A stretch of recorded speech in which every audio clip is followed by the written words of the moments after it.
Seja muito bem-vindo, seja muito bem-vinda ao curso Quem Pensa Enriquece. Você sabe a diferença entre persuasão e manipulação? Você acha que as duas palavras têm o mesmo significado? Você acha que as duas coisas são iguais? Ou você acha que são sinônimos? Um jeito diferente de falar a mesma coisa? Persuasão é uma coisa e manipulação é outra completamente diferente. E hoje vamos falar um pouco mais sobre a diferença entre essas duas coisas e por que que é tão importante você saber essa diferença, como isso vai te ajudar a conquistar as suas riquezas e como é que você pode vencer com a persuasão. Vamos lá, compartilhando tela novamente, lembrando que o conteúdo deste submódulo, bem denso, bem complexo, começou com a parte de marketing, geração de demanda, e para isso, entender a coragem para você fazer o primeiro contato, você melhorar a sua comunicação para você estabelecer vínculo e conexão com as pessoas, e agora é a persuasão para você fazer o CTA até a pessoa. Então, esse contexto da persuasão é para você induzir a pessoa a ela tomar uma atitude, tomar uma ação. Esse tipo de indução é diferente de uma coerção, tá? Ou de uma coação, que seria a manipulação. A indução é uma sugestão. E é uma linha tênue quando a gente fica na semântica. Quando a gente coloca na ponta do lápis e desenha, fica mais fácil você entender a diferença, tá? Olha só, tem aqui a tabelinha persuasão, manipulação. Vamos começar com a persuasão. Lembra lá do diagrama de Venn, que você tem aí as esferas, ou as circunferências, ou os círculos, se você preferir, e você tem o repertório um e repertório 2. Aqui, lembra que o repertório 2 era azul? Aqui ele está verde, por quê? Porque está totalmente inserido dentro do repertório um. O repertório um cresceu tanto que praticamente fagocitou o repertório 2. Mais uma palavra difícil aí para você. Fagocitar significa digerir como uma célula faz, tá bom? Então ela dá um abraço na célula, basicamente, e depois ela engole a célula. Esse é o significado de fagocitar. Então ficou dentro, completamente dentro aqui o R2, dentro do R1, ou seja, o repertório 2. O que que isso significa na prática? Na prática significa, olha só, vamos voltar aqui. Significa o seguinte: você tem o seu repertório, repertório 1, que ele cresceu tanto, você aprendeu sobre tanta coisa, que você sabe o que o R2 sabe, você tem o repertório que a outra pessoa tem, que o seu público-alvo tem, e ainda mais. A persuasão começa aí. Ela começa aí. Então você percebe que o caminho para você vender qualquer coisa é você adquirir conhecimento, conhecimento prático, conhecimento útil, ou seja, ter entendimento verdadeiro e não entendimento teórico. O entendimento teórico é o entendimento que a gente vai ver mais para frente, tá? A teoria ela é um sistema que ela se origina de uma prática. Toda teoria vem de uma prática, é a compilação ou a escrituração de um processo prático, tornado modelo. Só que o modelo, ele não serve para todo mundo. É por isso que você tem que ter o entendimento prático, que vem do quê? Da experiência, da vivência, do seu feeling. Quanto mais você vive a experiência, mais você vai ganhando repertórios sutis, repertórios intangíveis, repertórios, por exemplo, de você ter mais intuição, mais feeling. Quando você sabe, por exemplo, que você pode fazer uma oferta ou outra para o seu cliente, quando você sabe que o cliente é comprador, quando você sabe que o cliente não é comprador, quando você sabe que a pessoa ela pode dar margem para você, por exemplo, ela pode te indicar para outras pessoas. Quando você percebe que existe uma relação ganha-ganha, ao invés de uma relação perde-ganha ou ganha-perde. Cliente que não é comprador e só está te enrolando, se você entrar, é um perde-ganha para você e um ganha-perde para o cliente. Se você, por exemplo, quiser manipular alguém, aí é um ganha-perde para você. E a pessoa manipulada é um perde-ganha. Agora, a persuasão é o que? É um ganha-ganha. Percebe a diferença? Então, quanto mais você conseguir fazer relações ganha-ganha, e quanto mais você se habituar nesse tipo de ambiência, de atmosfera, mais você vai ganhar percepção desse tipo de padrão de situação. E quanto maior a sua percepção, mais você vai conseguir identificar outras situações análogas ou parecidas com essa, tá? Então você tem aqui, olha só a diferença na manipulação. O R1 já está menor aqui que o R1 de esquerda, aqui da persuasão. Já está menor. E aí você tem o objetivo. E aqui na persuasão você vê que não tem um objetivo fixo. Vamos fazer o ping-pong salutar novamente. Por que não tem o objetivo específico na persuasão? Porque a persuasão ela é focada nas necessidades do seu cliente, do que o seu cliente precisa, do que a outra pessoa precisa. E isso é aprendido na hora. Não existe um modelo pronto de necessidade que você vai satisfazer do seu cliente e aí você força o cliente a se adequar àquilo. Isso não funciona mais, tá? O que funciona? Você percebeu que o seu cliente realmente precisa, no nível de coração, o que o coração do seu cliente precisa. E aí você vê a sua capacidade de adequar a entrega do que o seu cliente precisa na prática. E isso é persuasão. No caso da manipulação, você já tem um objetivo pré-estabelecido e, não obstante a isso, veja só, porque você pode me falar assim, pô, Carbone, mas na questão da persuasão, eu posso ter um objetivo de ganhar mais dinheiro. Você tem razão. E isso é um objetivo válido? É. Só que na manipulação, olha só o que acontece. O R2 tem uma certa distância em relação a R1. E aí, olha só, a ideia é o R2 ir em direção a R1. Existe toda uma tendência gravitacional de R2 se aproximar de R1 e não o contrário. E não o contrário. Você vai entender melhor esse tipo de dinâmica quando você estudar um pouco sobre relações narcisistas e codependentes, duas faces da mesma moeda, ou como alguns gringos costumam enfadonhamente chamar de a dualidade narcísica e empática, o que é uma denominação incorreta, tá bom? A empatia não tem nada a ver com codependência, tá? E aí você vê que o que os gringos muitas vezes erroneamente chamam de empatia, nada mais é do que você tomar as dores do outro para você. É aí que entra a questão de você saber os limites do seu repertório e os limites do repertório do seu cliente. Você saber o valor que você tem, o valor que você é capaz de entregar numa relação com o seu cliente e vice-versa. Aí sim, você conseguindo definir esses limites, você tem as relações ganha-ganha. E ao invés de cair na dialética codependente e narcisista, lembrando, dialética o que é? Uma conversa, uma troca, tá? Então, ao invés de você cair na troca ou dialética narcisista e codependente, você, impondo os limites, você deixa de lado tanto a parte narcisista, que geralmente busca te subjugar ou pegar você como minion, sabe? Como adulador da personalidade ou do ego narcisista e também da parte codependente, para você evitar ter o quê? Um ou uma adulador ou aduladora. Por quê? Por mais que possa ser massageante para o ego ter adulação. Ah, Carbone, o que é adulação? É babação de ovo, é uma espécie de, não é nem encheção de linguiça, é uma espécie de puxa-saquismo, sacou?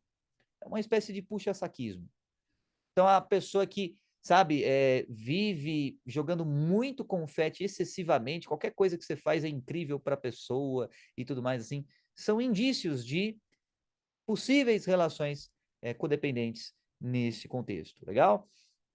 Então, quando você tem essa mentalidade de ganha-ganha, você não precisa do ganha-perde e nem do perde-ganha.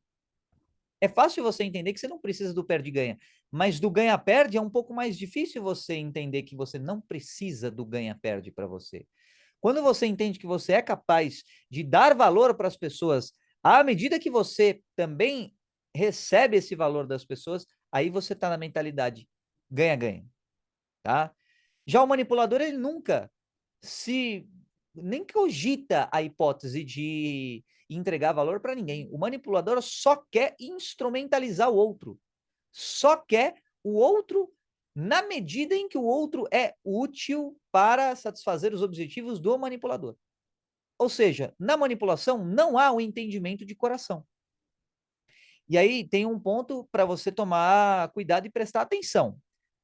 Existem narrativas, existem processos de argumentos ou pseudo-argumentos que basicamente eles querem dizer assim: se você não servir a mim, né, entre aspas, tá? O manipulador fala assim: se você não me servir, você é egoísta. Então é uma projeção, uma deflexão, um monte de processo psicológico enfadonho, tá? E psicanalítico enfadonho, mas é o que acontece.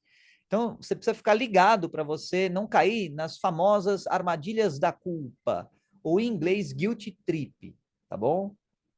Então, codependentes e narcisistas usam muito isso. Já que estamos falando sobre manipulação, nada mais justo do que falarmos sobre codependentes e narcisistas, porque os dois manipulam de maneiras diferentes, mas manipulam no mesmo sentido da palavra. O narcisista te manipula fazendo você se sentir pior que o narcisista, fazendo você se sentir inferior ao narcisista, enaltecendo a figura do narcisista enquanto te coloca para baixo. O codependente, ele te coloca para baixo, enquanto coloca a si mesmo mais para baixo ainda. O codependente, ele faz você sentir culpa por uma coisa que você fez ou deixou de fazer. O codependente faz você sentir culpa por algo que você não fez. É até esse ponto. Por algo que os seus ancestrais fizeram e que você não tem nada a ver com isso, o codependente vai achar um jeito de colocar você no balaio e falar que você tem culpa daquilo. E aí o que acontece? Se você aceitar esse argumento, essa culpa ela vai só crescendo. O codependente vai colocando cada vez mais peso nos seus ombros, até que a culpa colapseie sobre as suas costas, se você permitir. A partir do momento que você fala assim, meu, isso não é problema meu, eu não tenho nada a ver com isso. O que um antepassado fez é problema do antepassado. Entendeu? Até você saber estabelecer esses limites, você pode ficar vulnerável a manipulações codependentes e narcisistas. E na prática é o quê? É o repertório 2 indo em direção ao repertório 1. No caso do narcisismo é como? O repertório 2 babando o ovo do narcisista. E no caso do codependente, como é que funciona? É a peninha. Ah, tadinho, coitadinho. Ou coitadinha, tadinha. E aí vai lá e dá atenção, vai lá, mas a pessoa sabe, é tão coitadinha, ela precisa de atenção, precisa de dinheiro e tudo mais, tá? Mais uma espécie de notícia aí em primeira mão para você. A súplica e você, digamos assim, mendigar algo, ou você tá no modo suplicante, lembra do módulo 3? Que é uma reação anti estresse? Pois é, olha aqui mais um lado dessa moeda. O modo suplicante é um modo sutil de você mandar em outra pessoa. Segura essa aí, essa mini bomba mental. Você suplicar algo para alguém é você mandar na pessoa indiretamente, mas mesmo assim é uma ordem. Um mendigo que pede dinheiro para você, ele está mandando em você. E às vezes você obedece. Por quê? O lado codependente do mendigo conseguiu tomar de você uma ação, ou seja, ele te manipulou a você tomar uma decisão. Via de regra, tá? Neste contexto específico. Nossa, Carbone, como você é sem coração? Quer dizer que todos os mendigos e tudo mais. Não generalize, tá? Agora, a priori, neste contexto específico, é isso mesmo. Se você está suplicando, você não está solicitando. Se você está, digamos assim, demandando, mesmo que indiretamente, isso é uma ordem. Você suplicar, existe uma ordem implícita na súplica. Existe uma ordem implícita, inclusive no enaltecimento, em alguns casos. Então, quando você presta atenção nessas dinâmicas, você, por exemplo, implorar, o ato de você implorar algo é uma ordem disfarçada, cara. É uma ordem. Você implorar algo para alguém, você está ordenando a pessoa. É só fazendo uma certa cena, fazendo um ato e tudo mais, mas é uma ordem. Se você tirar todas as vestimentas e todas as camadas de toda a aparência da situação, é uma ordem. Você implorar a pessoa para fazer qualquer coisa é uma ordem. Aí você pode. Meu Deus do céu, Carbonão, quer dizer que você ajoelhar para pedir alguém em casamento é uma ordem? Sim, é uma ordem. Indireta, mas é uma ordem. Tá? Então, perceba que, pô, Carbone, você está atacando os valores tradicionais? Não, cara, eu estou falando algo em contexto específico. A súplica é uma ordem disfarçada. Então, veja se você suplica as coisas ou se você solicita as coisas. Que você pode me perguntar, tá bom, se não é para suplicar, como é que eu vou pedir o que eu quiser? Né? Perceba que, quando você vai num restaurante, você suplica para o garçom te atender? Você implora para o garçom te atender? Você faz uma cena dramática para o garçom te atender? Ou você solicita o garçom? Ou você solicita a atenção do garçom?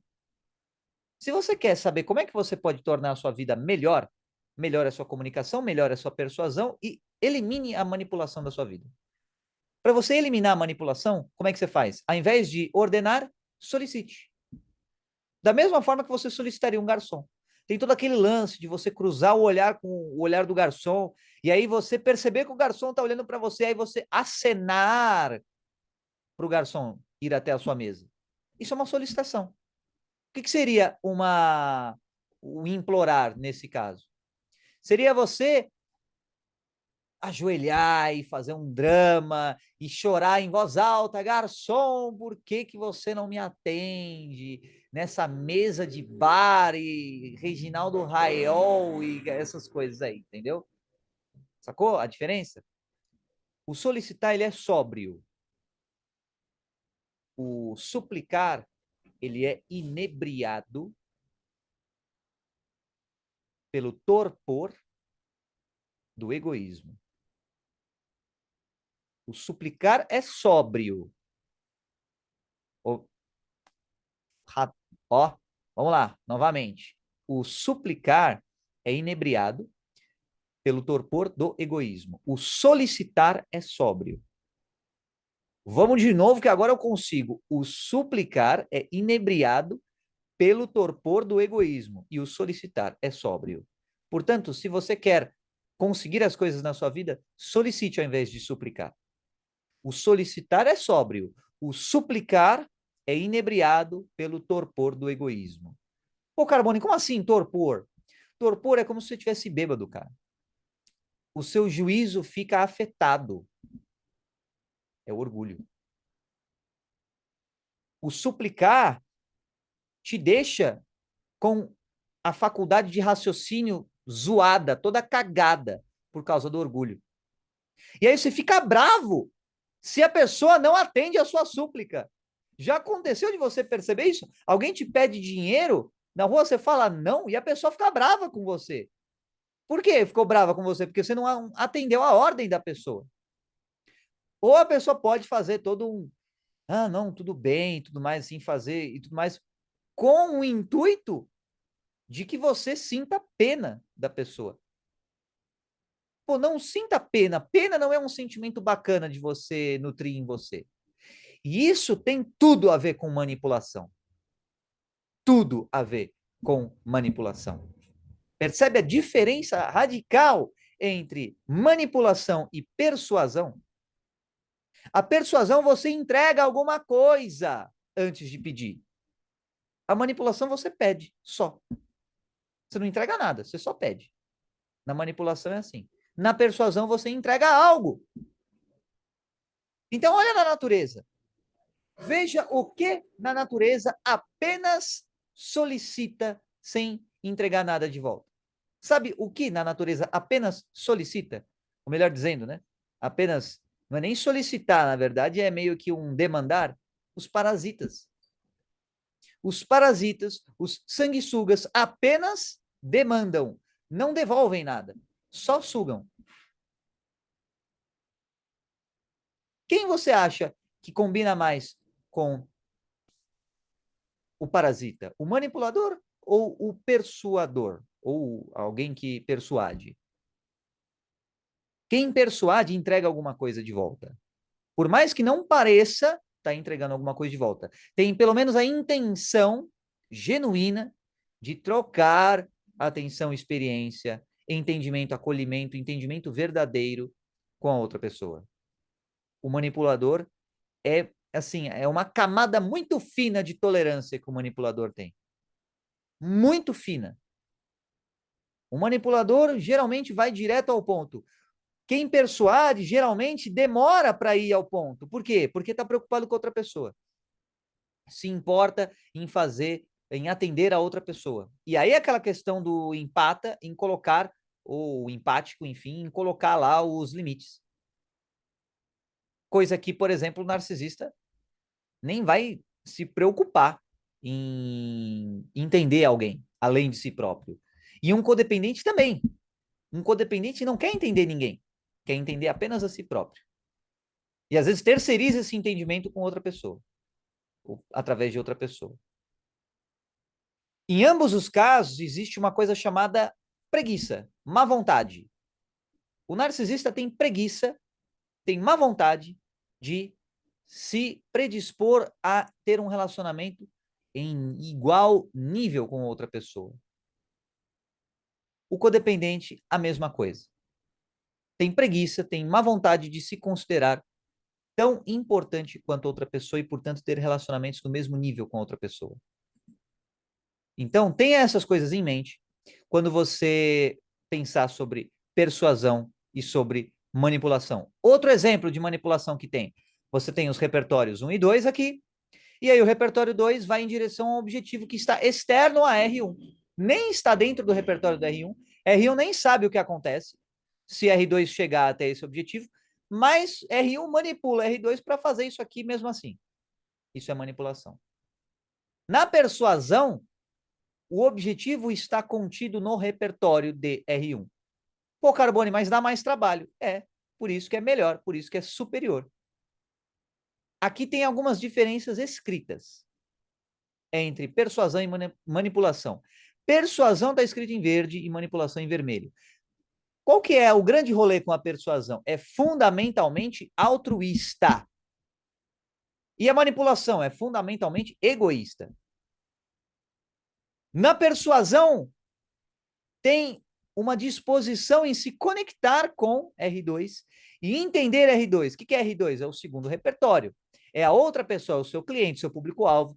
Existe um genuíno interesse em conhecer outra pessoa, em entender outra pessoa. Na manipulação, não tem nenhum interesse em se conectar e entender ninguém, além de si próprio. Tá? No caso da persuasão, o repertório 1, ou seja, a pessoa que pode persuadir ou manipular, enfim, é maior que o repertório 2. Para você persuadir alguém, você tem que ter um repertório maior que a pessoa. Fazer a pessoa, ou induzir a pessoa a fazer algo que esteja dentro do repertório dela e não dentro do seu repertório também, não é persuasão. Pode ser manipulação, mas persuasão não. Para você persuadir, você tem que entender o que você está falando ou sugerindo a pessoa fazer. Tem que ter conhecimento de causa. Para você entender, você precisa ter repertório. E esse repertório, geralmente, é muito maior do que o repertório 2. Por quê? Porque você tem que ter mais repertório para você saber por onde você está direcionando a pessoa aí. No caso da manipulação, não existe essa preocupação. Preocupação com R2, para quê? Vai se preocupar apenas consigo próprio. Não há estímulo para aumentar o repertório 1. Por quê? Porque o repertório 2 já faz o trabalho. O repertório 2 já faz tudo o que precisa fazer. O repertório 1 apenas manipula o repertório 2, ou a pessoa 1, a pessoa 2 e por aí vai. No caso da persuasão, o R1 aumenta o entendimento, o repertório, até englobar R2. Já na manipulação, não existe nenhuma área de entendimento mútuo entre R1 e R2. Aí você pode falar assim para mim, pô, Carbone, mas e se tem um pouquinho de entendimento mútuo? Não é manipulação. Está a caminho da persuasão. Pode ser uma comunicação, mas ainda não é persuasão. E também, ou melhor dizendo, tampouco manipulação. Se existe entendimento mútuo, já não é mais tão manipulação assim, tá? Pelo menos dizendo nesses termos, para ficar mais fácil de entender. Pô, você pode ter um entendimento mútuo e mesmo assim manipular a pessoa? Poder pode, mas não vai ser o mesmo tipo de manipulação do que se você não tem nenhum entendimento mútuo. Lembrando que esse entendimento mútuo é quando você entende verdadeiramente a pessoa, os sentimentos da pessoa. Quando você entende todo o rolê de você mudar a sua frequência e você ver o mundo através da perspectiva da pessoa. Isso dá um trabalho do caramba para fazer, para não dizer um palavrão. Dá um mega trabalho fazer isso. Você entender com a perspectiva da pessoa. É por isso que tem muito pouca persuasão no mundo e muita manipulação. Por quê? Porque a galera tem preguiça de tentar entender com a perspectiva da pessoa. Ninguém quer entender com a perspectiva dos outros. As pessoas tentam entender com a própria perspectiva. As pessoas tendem a ser egoístas e pouco altruístas. Nesse mundo, essa é a via de regra. Se você tende, você já sabe que você tem a tendência a ser mais egoísta do que altruísta, você sabe que você tem a tendência a manipular mais do que persuadir. Portanto, aumente mais o seu repertório. Se conecte mais com as pessoas. Entenda mais as pessoas, porém defina limites. Para você saber até onde você vai e até onde começa a ser ou oneroso ou inviável para você. Oneroso, aí a pessoa paga para você. Aí beleza. Aí já é venda. Já é o próximo submódulo.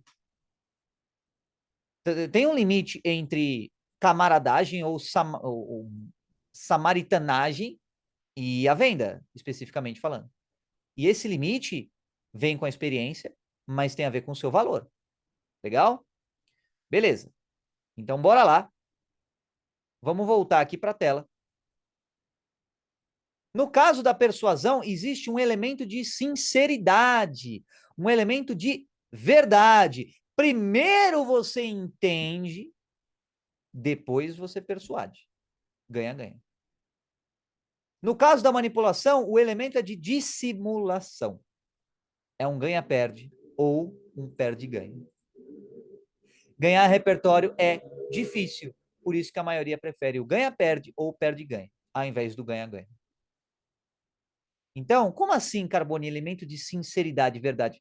Existe sinceridade na pessoa que pode querer persuadir, mas antes ela busca te entender, ela quer te entender. Ela está se esforçando para isso, você consegue perceber isso. Por quê? Porque a verdade, ela é aparente. A verdade, ela irradia. A mentira nem sempre, cara, a mentira geralmente é mais obscura. A mentira levanta mais perguntas do que responde. A mentira, ela tem aquela coisa meio opaca, ela tem aquela coisa meio de, sabe, incerteza demais, aquela coisa, sabe, meio esquisito, meio, sabe, uma coisa que, pô, não é verdade, entende? A verdade, ela não costuma levantar dúvidas, entende? A verdade, ela satisfaz, por mais desconfortável que seja. A mentira, ela nunca satisfaz, por mais que pareça satisfazer no começo. Então, o elemento ganha-ganha é quando primeiro há o entendimento, ou seja, você dá o ponto de partida, você toma a iniciativa para entender a pessoa. Por quê? Porque você tem mais repertório que a pessoa. Então, você tem uma espécie de dever, tá? Não é necessariamente dever, você não tem obrigação de fazer isso, mas existe uma espécie de dever em você entender o outro. Por quê? Porque você sabe mais do que o outro. Só que esse dever é unilateral? Não, é bilateral. Ou seja, as duas partes também têm aí responsabilidades e tudo mais. Por quê? Na mesma medida que você entende o outro vai te entendendo também. Aí você começa a perceber se o outro ele só quer o perde-ganha ou ganha-perde, ou se o outro está disposto a ir no ganha-ganha. Quem é que só quer o ganha-perde, por exemplo? São aquelas pessoas que não dão nada ou migalhas e querem os banquetes. Aquela pessoa que não agrega nada ou agrega quase nada, mas quer tudo. Sacou? Então, vamos lá. Por enquanto é só. Vamos fazer uma pausinha, tá? Por enquanto é só. A gente se vê no próximo vídeo, onde vamos falar mais sobre persuasão. Beleza? Até o próximo vídeo!